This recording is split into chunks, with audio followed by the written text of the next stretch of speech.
Hi all, నేను అమెజాన్లో అయితే హ్యాండ్ బ్యాగ్ని ఆర్డర్ పెట్టాను. ఆ పిక్చర్ అయితే ఇలా చాలా బాగుంది, చాలా బ్యూటిఫుల్గా ఉంది. కానీ ఇప్పుడు చూడండి, ప్యాకింగ్ అయితే ఓపెన్ చేస్తున్నా, ఏ విధంగా ఉంటుందో తెలీదు, టెన్షన్గా ఉంది. ఆన్లైన్లో షాపింగ్ అంటేనే కొన్ని మంచిగా ఉంటాయి, యాజ్ టీజ్గా ఉంటాయి. మరికొన్ని అయితే మనం పెట్టేది ఒకటైతే వచ్చే వేరేగా ఉంటాయి. ఇది అలానే ఉంది, ఏమీ బాగాలేదు అనిపిస్తుంది. పిక్చర్లో చూపించిన విధంగా అయితే లేదు.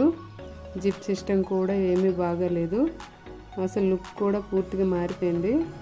మోడల్గా ఉందని ఆర్డర్ చేశాను, కానీ హ్యాండ్ బ్యాగ్ అయితే ఇలా ఉంది. I'm so disappoint. అందుకే ఆన్లైన్లో షాపింగ్స్ అన్నీ ఇలానే ఉంటాయి. మనం ఇంటి దగ్గరే ఉండి ఈజీగా షాపింగ్ చేయొచ్చు అనుకుంటాం, కానీ డైరెక్ట్గా వెళ్ళి బై చేసుకుంటేనే మంచిది. ఇది నా ఫీలింగ్, అందరి ఫీలింగ్ ఇలాగే ఉంటుందని కాదు. కొన్నిసార్లు చాలా మంచి ప్రోడక్ట్స్ అయితే వస్తుంటాయి, కానీ ఎక్కువ పర్సంటేజ్ మాత్రం ఇలానే వస్తుంటాయి. నా ఒపీనియన్ అయితే మనం డైరెక్ట్గా వెళ్ళి బై చేసుకుంటేనే బెటర్. ఇది నా ఫీలింగ్. మీకు ఈ వీడియో నచ్చినట్టయితే లైక్ చేయండి, సబ్స్క్రైబ్ చేయండి. Thank you for watching my video. Thank you.